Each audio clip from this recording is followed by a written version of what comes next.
That's where I long to be, with my three good companions, just my rifle, pony and me. Microciné, bonjour ou bonsoir, ça va dépendre de l'heure à laquelle vous allez découvrir cette nouvelle vidéo. Celles et ceux qui me suivent depuis le début doivent se dire, tiens, je connais cette tête. Et effectivement, Quentin Victory Lédier est déjà venu chez Microciné alors que la chaîne commençait à exister. Et c'était pour parler de son livre Retour à Philadelphie, promenade analytique et amoureuse avec Rocky et Stallone. Et je me souviens, je crois que ça avait duré plus de 45 minutes, c'était vraiment très sympathique. Et dans la description de vidéo, vous retrouvez le lien de cette émission. Mais aussi, si vous voulez vous procurer, que vous ne l'avez pas encore fait, le livre sur Stallone, allez-y, je vous y invite. Aujourd'hui, on va parler d'autre chose.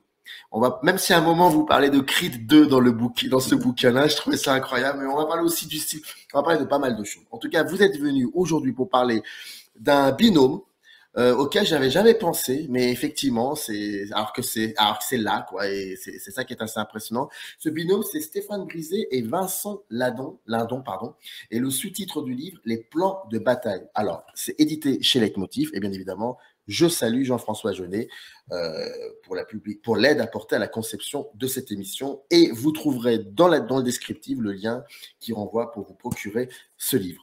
Alors, merci déjà d'avoir accepté cet entretien. Et surtout, première question très simple, comment vous vous sentez après avoir écrit ce livre?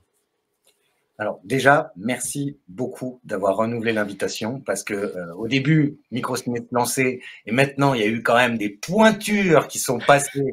Donc, il y a un peu plus de pression pour moi, hein, mais donc, je suis d'autant plus flatté.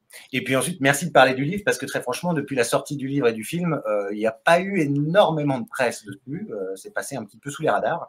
Donc, c'est gentil qu'on puisse en parler un petit peu aujourd'hui. Alors, j'allais dire, le problème pour répondre à cette première question, c'est que c'est toujours le décalage entre le moment où sort un livre et le moment où on l'a écrit. Parce que finalement, ce livre, il est quasiment prêt, il est prêt depuis août dernier et il a été repoussé pour pouvoir, alors je sais pas si finalement c'était une bonne idée, mais pour pouvoir correspondre à la sortie du film. Parce qu'il y a eu quand même pas mal de soucis pour quelle est la sortie du film, à cause des salles, des machins, du Covid, enfin bref. Et donc déjà, ça me semble assez éloigné dans le temps, surtout que le livre avait été initialement fait autour de 4 films. Et c'est parce qu'on est entré en contact avec Stéphane Brisé que le tout dernier, Un autre monde, a intégré le livre un peu à la dernière minute, fin de l'été, pour que ça puisse être un peu complet, parce qu'il avait raison, ça aurait été dommage que le livre sorte avec déjà un film manquant. J'avais pas vu que le cinéma, c'est vraiment quelque chose d'assez fondamental chez vous. Et quand j'ai fini de lire le livre, vous avez une manière d'en parler, c'est assez incroyable parce que nous, on est là en tant que spectateur-lecteur et on vous voit écrire et vous contredire en même temps. C'est un livre où vous disputez avec vous-même parfois et c'est assez beau de voir ça. Et c'est pour ça que je vous ai demandé, mais comment vous vous sentez? Est-ce que vous n'êtes pas trop fatigué? Vous n'étiez pas trop fatigué après avoir écrit un tel livre? Parce que c'est un style qui va très très vite. Et en fait, vous ne vous laissez aucune chance. Il faut absolument, même parfois vous trompez sur quelque chose, vous revenez là-dessus. Enfin, c'est un livre qui est en perpétuel. Je me demande même si vous ne regrettez pas certaines choses que vous avez écrites, non pas sur le contenu, mais sur le style. Ça, je sais que c'est très important pour vous. Oui, c'est très important. Alors, en fait, il y a des choses que je regrette, mais c'est pas tellement dans le style. En fait, c'est parce que je commence à voir un petit peu ce vers quoi je veux tendre, c'est-à-dire cette dimension très personnelle dans l'écriture. Et là, dans cet ouvrage-là, à cause du premier, j'ai voulu être un petit peu plus académique par moment. Donc, c'est pour ça qu'il y a plus de pages qui sont vraiment de l'analyse pure, timecode à l'appui, des images, etc. Et je me dis que je me suis peut-être un petit peu perdu parce que c'est pas vraiment mon style. C'était une manière de rappeler que quand même, c'était pas que éthéré comme ça et que c'était réfléchi, c'était analysé.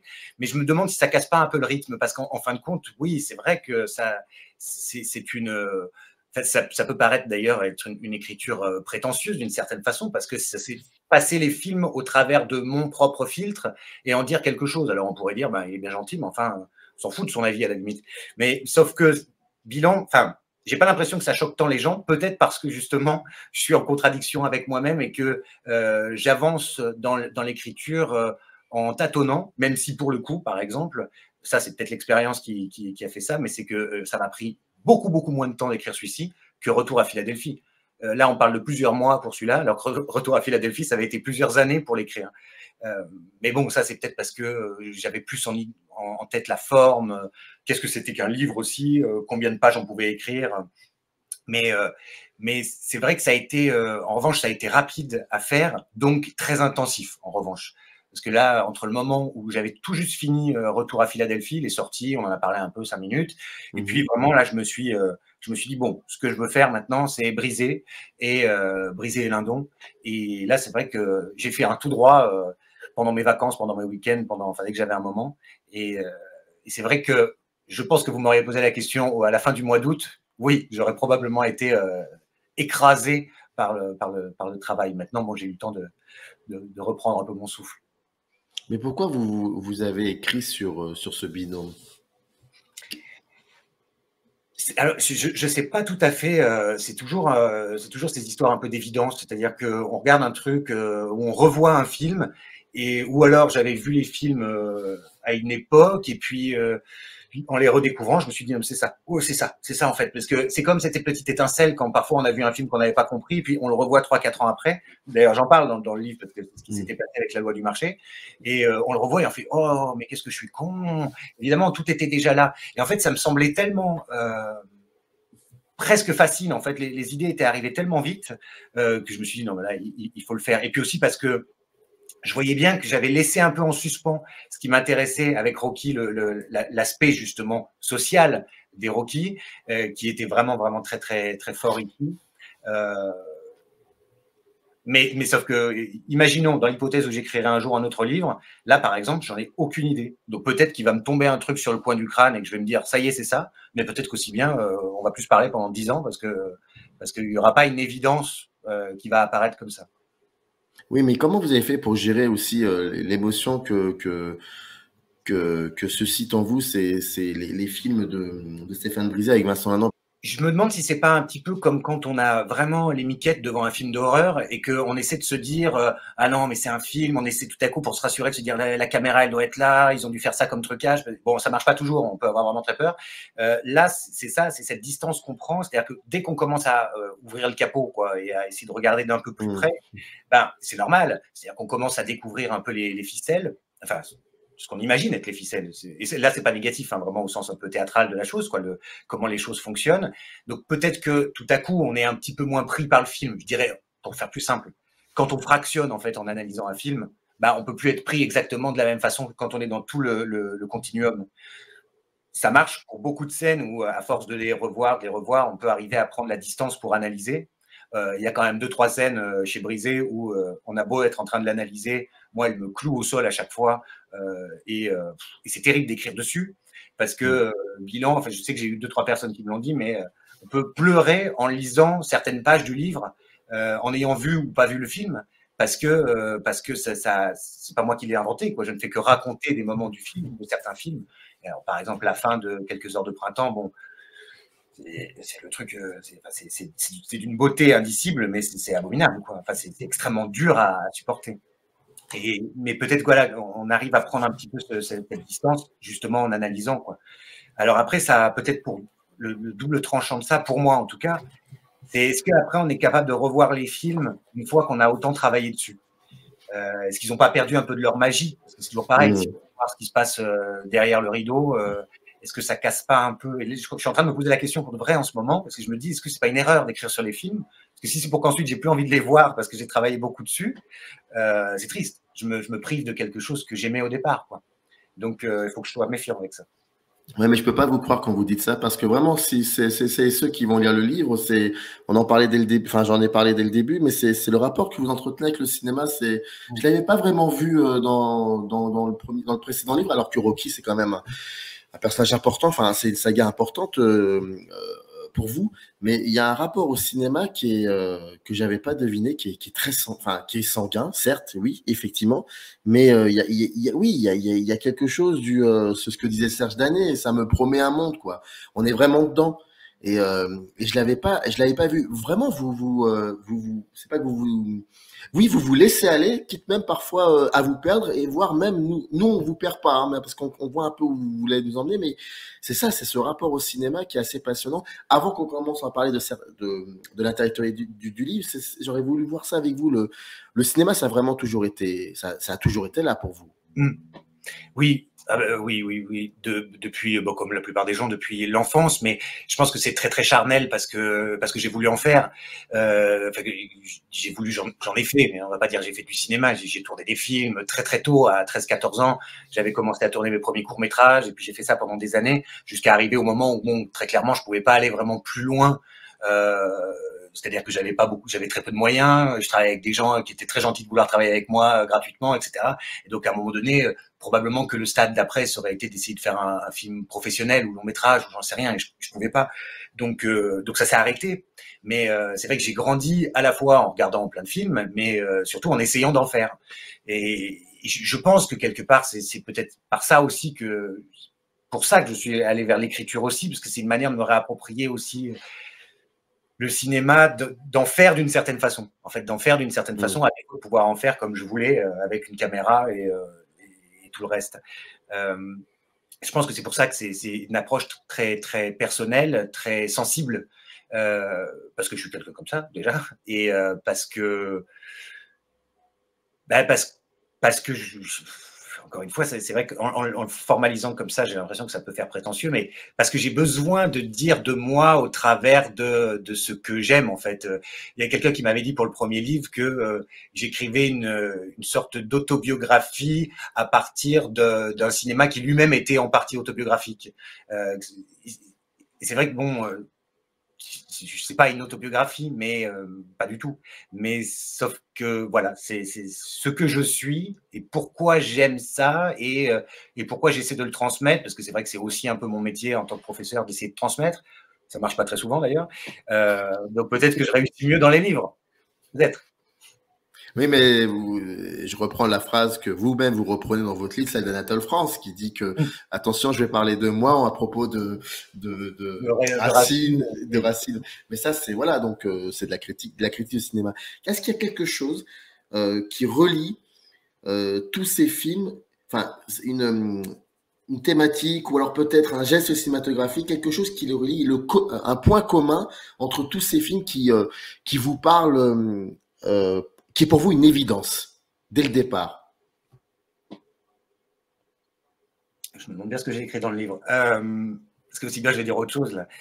Bon alors je vais botter en touche, je pourrais dire Vincent Lindon, mais en fait il y a la question du travail, par exemple.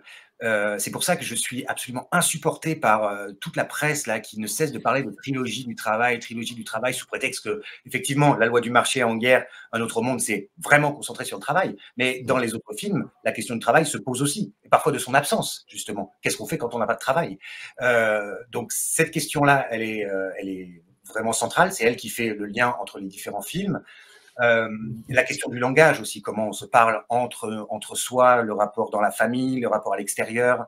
Ça, c'est quelque chose de très important pour moi, avec en point de mire vraiment Quelques heures de printemps, qui est peut-être vraiment le film qui me marque le plus.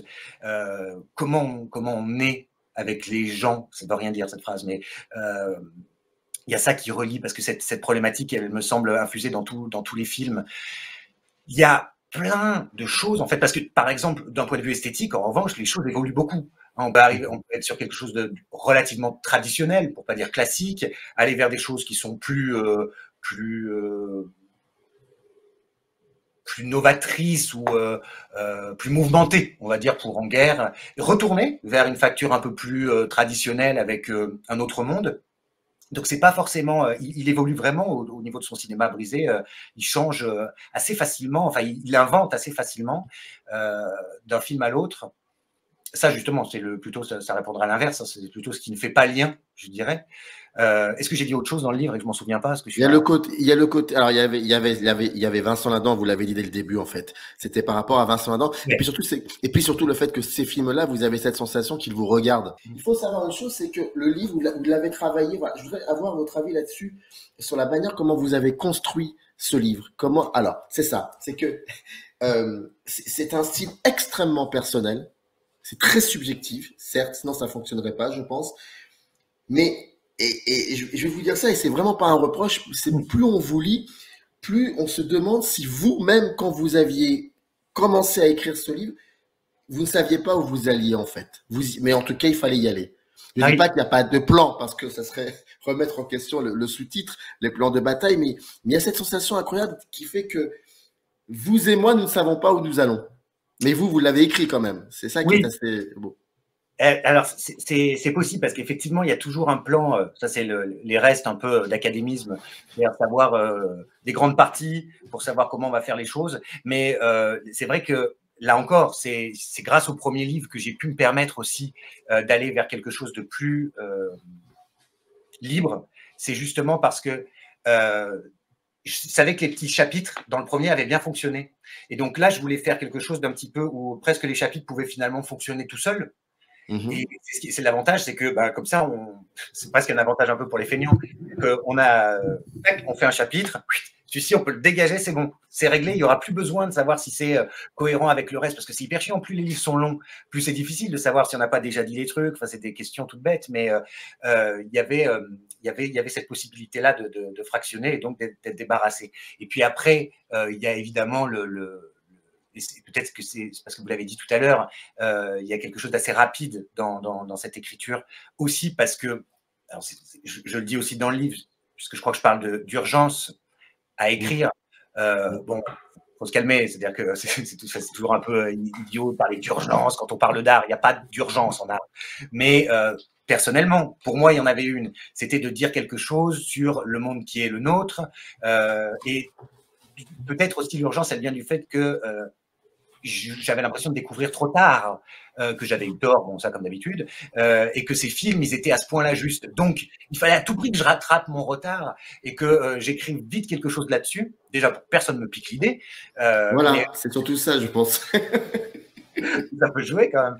Mais aussi parce que c'est vrai que quand on est pris, c'est enfantin, hein, mais quand on est pris dans sa tête, on a l'impression qu'il n'y a plus que ça qui compte, que c'est vraiment la chose qu'on veut faire partager en fait à tout le monde, en disant attention, mais vous connaissez pas ça, mais il faut à tout prix que vous connaissiez ça, parce que ces films ce livre, il est jamais fait que pour donner envie de voir ou de revoir les films.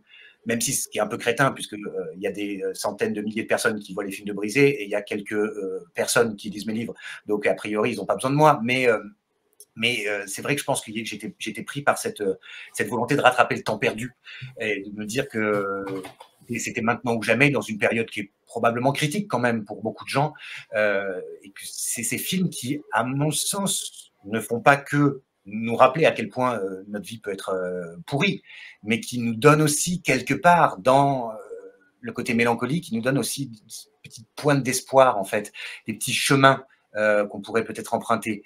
Et c'est pour ça qu'il y a ce titre, les plans de bataille, parce que c'est aussi une manière un peu comme Brecht, quoi, de dire on peut faire quelque chose en fait. Il ne s'agit pas d'être simplement passif devant un film, on peut faire quelque chose derrière. Les personnages nous donnent une voix, des propositions, à nous ensuite de nous en emparer. C'est un cinéma qui ne devrait pas s'arrêter évidemment aux portes du cinéma. C'est des films qui sont faits pour, oui, je pense, nous pousser à agir. Oui. Mais voilà, c'est ça. Est-ce que ces films-là, dont surtout les trois derniers, et je ne les nomme pas trilogie du travail, oui, mais ce sont surtout ces trois-là, les trois derniers. Enfin, pour un autre monde, je ne sais pas encore. C'est surtout En guerre et La loi du marché. Est-ce que et là, j'ai beaucoup plus parlé de la notion de spectateur. Lorsque, donc vous concernant, là pour le coup, voir ces films-là, est-ce que c'est aussi une manière de dire que je participe à quelque chose en voyant ces films-là?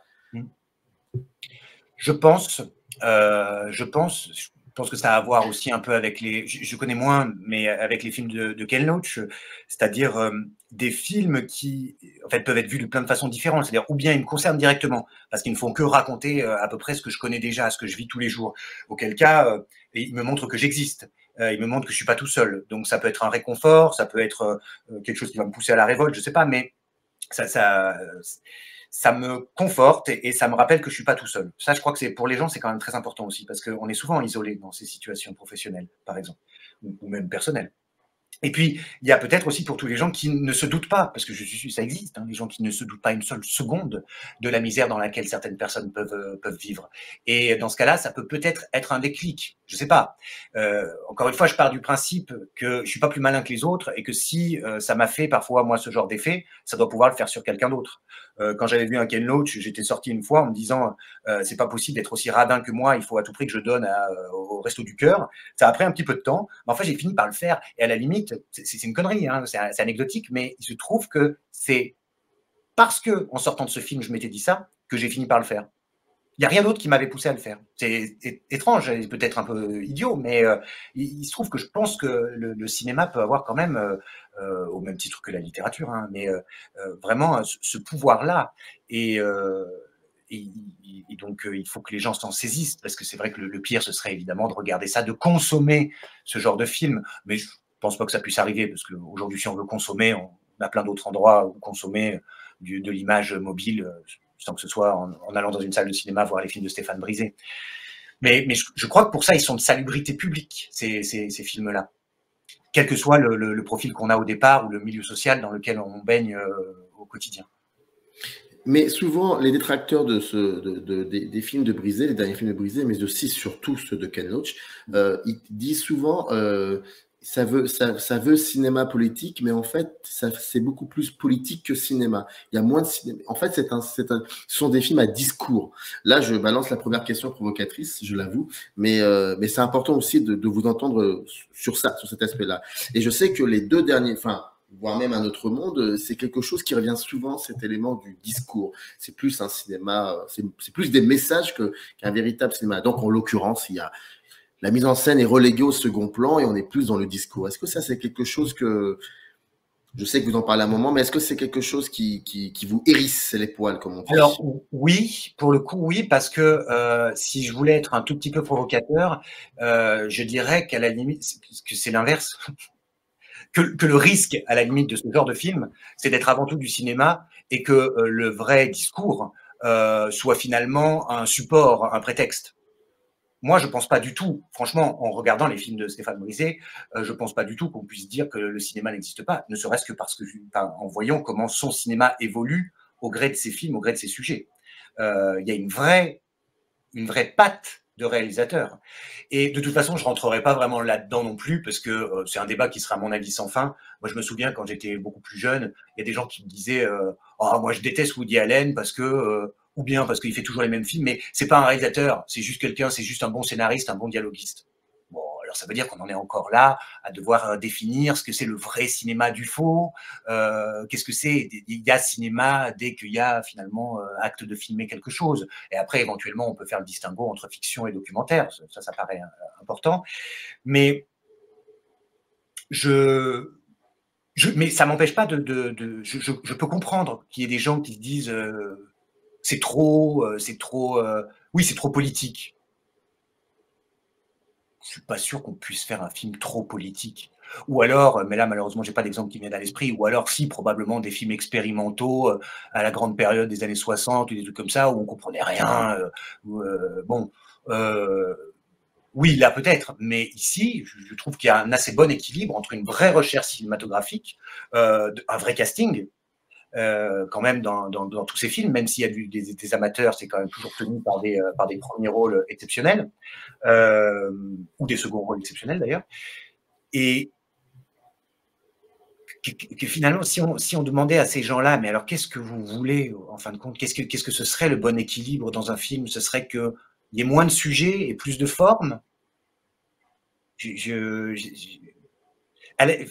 presque en discuter avec ces gens-là directement. Parce que ça ne m'énerve pas, en réalité, je suis juste un peu dans l'incompréhension. Je trouve que c'est bien qui ait ce discours-là, mais après, c'est aussi vieux que le cinéma. Proust, il disait par rapport à la littérature que un livre qui a des idées, c'est comme un objet sur lequel on aurait laissé le prix. Je cite de mémoire comme ça. Oui, eh ben, j'entends. En fait, il y a deux écoles visiblement depuis toujours. L'autre fois, j'écoutais autre chose sur Welbeck. C'était un truc qui venait du Masque et la Plume, et il y en avait qui disaient que on n'avait pas besoin de la littérature pour penser, ou un truc comme ça. Des énormités pareilles. Mais on pense comment alors ça sert à ça aussi un film. S'il y a trop de discours et que ça heurte les gens, c'est peut-être parce qu'ils n'ont pas envie d'entendre ce genre de choses. Hypothèse, hein, je ne sais pas. Mais encore une fois, je ne trouve pas ça inintéressant. J'aimerais en fait avoir un peu plus d'éléments. Pourquoi ces gens-là écoutez, je vais vous donner un élément. Je vous avais parlé d'un hors caméra, d'une notule que j'avais lue sur un blog. Mais là, pour le coup, ça va parler de Vincent Lindon. Donc, comme ça va donner aussi une transition. Parce que je rappelle le titre du livre, c'est Stéphane Brisé et Vincent Lindon, les plans de bataille. Donc, vous parlez du binôme.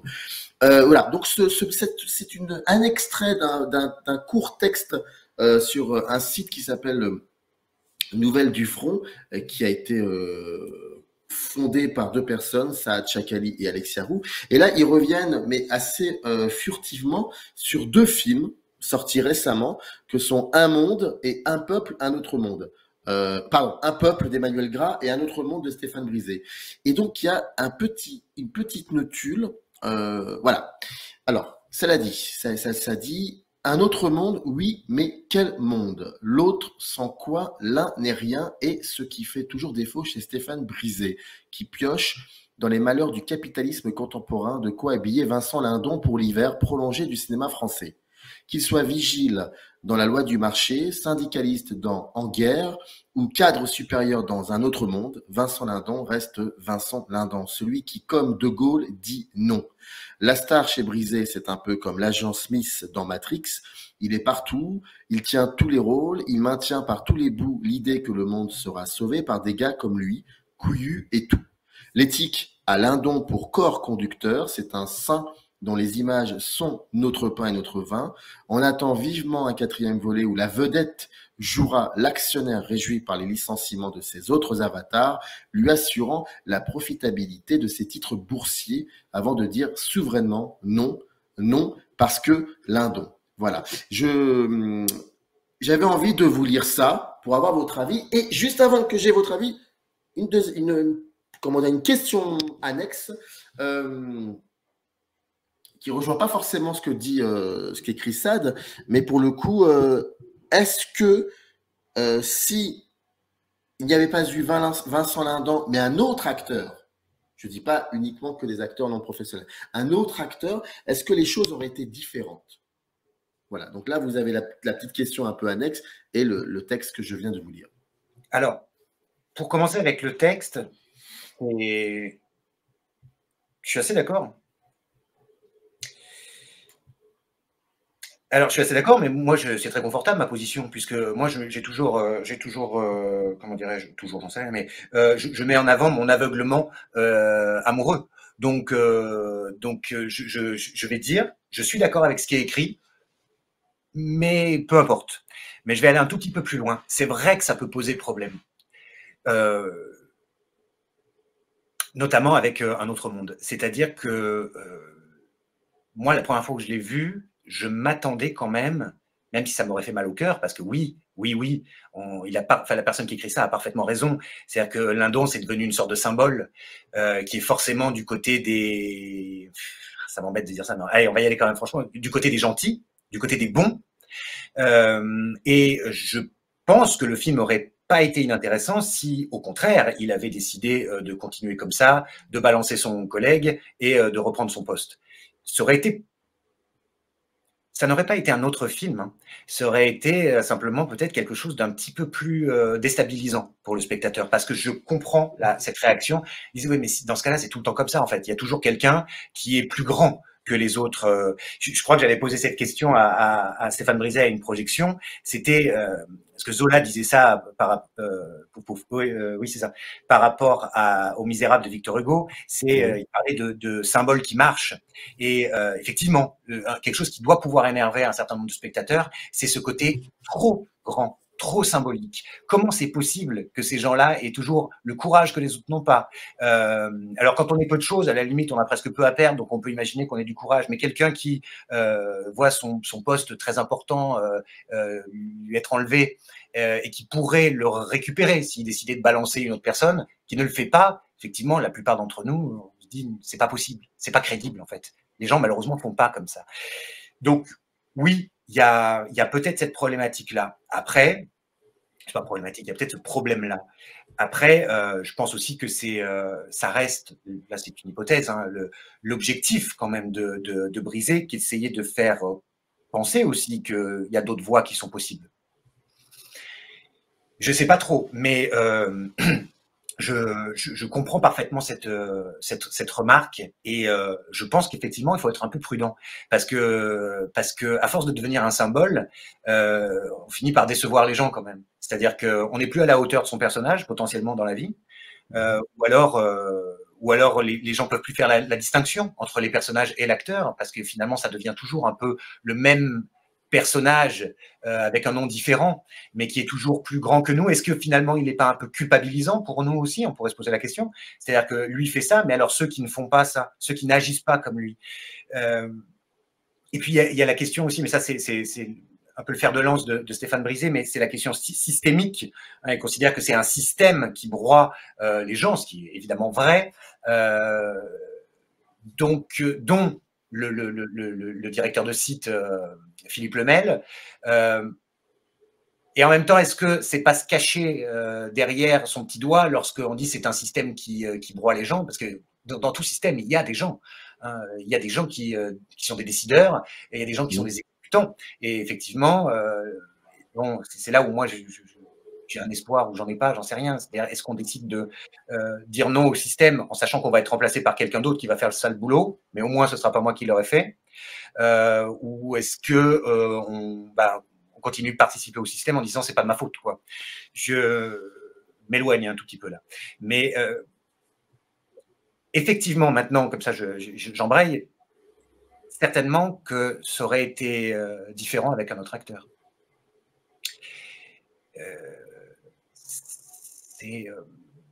C'est à se demander, oui, si évidemment là je fais une boutade parce que j'imagine, enfin j'en sais rien, je suis pas dans le monde du cinéma, mais j'imagine que c'est impossible. Mais c'est presque à se demander s'il n'y a pas dans un contrat quelque part écrit que Vincent Lindon peut jouer que des gens qui s'en tirent bien finalement d'un point de vue éthique, parce que voilà, vraiment je dis une connerie, mais on peut imaginer qu'il y aurait eu un scénario dans lequel à la fin il disait bon bah je les emmerde, je veux garder mon poste et mes 15 000 balles par mois, et donc qu'ils aillent crever, et que Lindon avait une clause dans son contrat en disant non, ça c'est pas possible.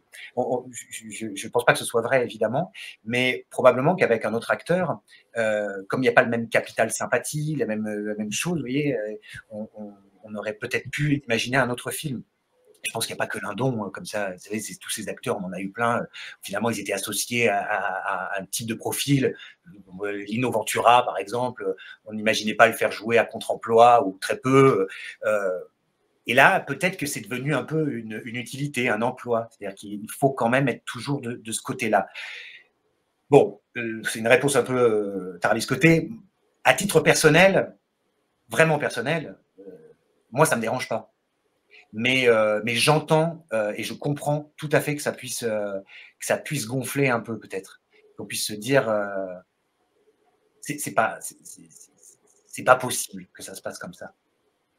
Je sais pas si... Ah non, mais c'est un dialogue et je trouve ça très intéressant ce que vous dites. Par rapport pour revenir avant de revenir à Stéphane Brisé et sa mise en scène, parce que c'est très important, vous en parlez beaucoup dans le livre. Juste une chose, j'étais pas contemporain, c'est plus tard en lisant des livres que on associait souvent Michel Bouquet à Claude, les films de Claude Chabrol dans lesquels jouait Michel Bouquet C'était une certaine période et on disait que c'était une espèce de France, ça représentait la France pompidolienne, si je me trompe pas, voire même un peu giscardienne. Est-ce que, je ne sais pas si on peut, si c'est possible aujourd'hui, peut-être d'ici 10-15 ans, je ne sais pas, mais peut-être que vous avez la réponse. Est-ce que les films de Brisé avec Vincent Lindon disent quelque chose de la même société française où il y a même eu une évolution au niveau de la société? Si par exemple 10, 15, 20 ans on reprend ces films-là, est-ce que ça nous donnera une idée un peu de cette société française? Je pense que ça donnera une idée de la société, peut-être pas en lien avec une gouvernance, parce que contrairement à, c'est assez amusant, cette cinquième République, elle s'étiole en fait. On a eu des grands hommes d'État, enfin, je veux dire, qui ont laissé, d'ailleurs, qui ont laissé leur nom à des courants. Voilà, être gaulliste, il y a encore des gens qui disent je suis gaulliste, alors que le truc ça a 50 000 ans. Mais pourquoi pas? Mitterrand a fait 2 septennats, etc. Donc c'était des choses quand même longues. Là, ça a été tellement fractionné. Dire ces films-là, alors je ne vais pas faire de calcul, mais enfin si, ça doit être un truc. Il y a eu sur ces films-là Sarkozy, Hollande, Macron. Il y a 3 présidents qui se sont succédés sur si peu de temps, puisqu'on est passé au quinquennat, que c'est très rapide, etc. Donc, je suis plus sûr que dans l'histoire future, on pense encore au président comme on l'a fait pour toute cette première grande partie depuis 58 de la Ve République. Au contraire, j'ai l'impression qu'on est, mais les films dans ce cas-là le montreraient bien, on est quand même entré dans une société purement bureaucratique, c'est-à-dire où les gouvernements s'enchaînent et où, ça c'est quand même malheureux, je veux dire les gouvernements au sens de ministres, on va les chercher un peu à droite à gauche, c'est plus forcément des gens élus, les partis s'étiolent et disparaissent, il y a plus de grands blocs. C'est l'émergence à chaque fois de nouveaux partis. Macron a été élu en venant d'un parti qui n'existait pas. Il était lui-même quelqu'un qui n'existait pas. Il avait eu la chance d'être nommé par Hollande aux finances, sans quoi il n'aurait jamais été président de la République. C'est même probablement une énorme erreur d'Hollande. Et en fait, il n'y a plus de... Je ne suis pas historien, mais j'ai l'impression qu'il y a plus rien qui définisse vraiment, qu'on est juste en revanche dans une machine qui est maintenant une machine, une sorte, les pays sont gouvernés comme des multinationales et on met les gens au chômage, on les licencie, on rembauche, on fait des emprunts, on calcule, on dépense, on reprend. Et je pense que ces films-là, pour le coup, montrent un peu cette peut-être, mais vraiment là je le dis en y réfléchissant maintenant, hein, mais cette perdition, cette perte peut-être un peu aussi de croyance en un État qui était quelque chose qu'on soit d'accord ou pas d'accord avec le gouvernement ou le président par exemple, qui se maintenait, qui était une sorte quand même de bateau un peu solide. Peut-être que je fantasme le passé aussi, hein, c'est tout à fait possible. Surtout que moi, Mitterrand, j'étais enfant, donc ce serait tout à fait possible. Mais aujourd'hui, finalement, c'est peut-être la fin aussi de l'État-providence, tout ça. Les gens sont... Je pense que les gens ont de plus en plus l'impression d'être laissés tomber de toute façon, par l'État. Et c'est pas qu'une impression de toute façon. Peut-être que ces films, dans 20 ans, on verra qu'ils montraient un peu ça. C'est-à-dire l'individu face au pouvoir de l'argent, l'entreprise, et avec rien au milieu, en fait, pour l'en protéger. Parce qu'aujourd'hui, l'État, il fait plus du tout office de protection entre le grand capital et le citoyen. L'État, il est, pour ainsi dire, acheté par la grande entreprise. L'État, il appartient aux multinationales. D'un désir incroyable, c'est le fait de voir un film qui parle, qui vous regarde, qui parle d'une société dans laquelle vous évoluez, mais qui à aucun moment est une mise en scène qui est appuyée. Voilà. Est-ce que c'est ça surtout que vous aimez dans la mise en scène de Stéphane Brisé? Je crois que j'aime bien, oui, avec peut-être le bémol dans En guerre, justement, où la mise en scène est plus appuyée, ou en tout cas, du moins, il y a cette distanciation qui est plus forte. Parce qu'il y a les images vidéo en guerre, peut-être. Il y a les images, parce que c'est très coupé-monté, c'est très mouvementé, et parce que la musique, moi je me souviendrai, je le dis dans le livre, parce que la musique m'avait heurté au cinéma, tellement elle était mixée fort par rapport au reste. Et ça, c'était quelque chose de presque, ça faisait un peu théâtre contemporain pour moi, c'est quelque chose qui m'avait vraiment, pour le coup, énervé, parce que je ne supporte pas je dois faire ça au cinéma, ça veut dire qu'il y a quelqu'un qui a déconné à un moment donné dans le boulot, quoi. Mais c'est vrai que j'aime bien j'aime bien cette délicatesse, en fait, dont il est capable, où il n'y a pas, enfin, où il n'y a pas, ça je ne peux pas savoir s'il n'y a pas, mais où du moins la réalisation n'est pas, ça se voit pas si elle essaie d'être prétentieuse, voilà. Et on va dire donc que on oublie un peu la réalisation. Je dis ça alors que j'adore dans le même temps des gros films d'action, que je suis un fanatique de Spielberg comme la plupart des gens de la planète, et que je considère ces gens-là comme les plus grands réalisateurs, les plus grands manipulateurs de caméra, de montage, etc. Mais oui, je trouve que c'est une délicatesse. Il a une délicatesse dans sa manière de faire des films qu'on retrouve, alors voilà, avec peut-être la parenthèse en guerre, et qu'il y a bien dans les films d'avant, qu'il y a donc particulièrement dans Quelques heures de printemps, et qu'on retrouve dans une certaine mesure dans Un autre monde. J'aime bien cette discrétion intelligente, en fait, cette délicatesse qui pense. Ce qui fait dans Un autre monde, par moments, c'est pourtant très réfléchi, et ça apparaît comme une évidence, sans qu'on ait besoin de se dire, comme c'est beaucoup à la mode aujourd'hui, de voir aussi, après avoir vu pendant longtemps les performances d'acteurs, on voit aussi les performances de réalisateurs. Oh là là, mais comment donc un film avec tant de plans séquences qui dure 3h30. Et attention, hein, j'ai adoré 1917 de Sam Mendes, il n'y a aucun problème. Mais c'est vrai que souvent, on est encore dans ce truc-là de il faut que ce soit le plus spectaculaire par la réalisation. On oublie, en fait, la délicatesse qu'il peut y avoir. Comme par exemple, il y aurait chez Claude Sauté. J'ai une admiration pour Claude Sauté, moi, par exemple. Je ne sais pas d'où elle vient. Mais le charme discret de la bourgeoisie, je dirais. C'est comme ça qu'on pourrait qualifier son cinéma, en fait. C'est discret, c'est délicat, c'est doux, et ça parle de choses comme ça. Je trouve que Brisé a un peu à voir, peut-être avec cette manière de faire. Peut-être qu'il détesterait que je dise ça. Puis là, je le dis comme ça me vient comme ça. Ça fait très longtemps que je n'avais pas pensé à Claude Sauté, mais j'aime bien ça. Dernière question, mais avant cela, je rappelle, Stéphane Brisé, Vincent Lindon, Les plans de bataille, c'est édité chez Leitmotiv.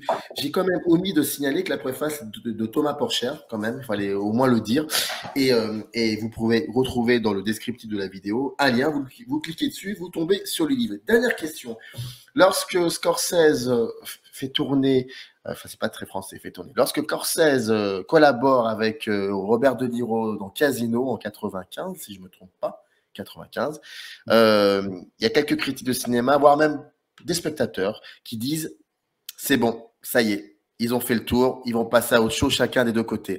Alors en même temps, l'histoire leur a donné raison parce qu'il paraîtrait que maintenant qu'effectivement il y a un film qui va arriver dans lequel peut-être De Niro jouerait sous la direction de Scorsese. Mais en tout cas, il y a eu Casino et on s'est dit ça y est, ils ont fait le tour, ils peuvent passer à autre chose chacun.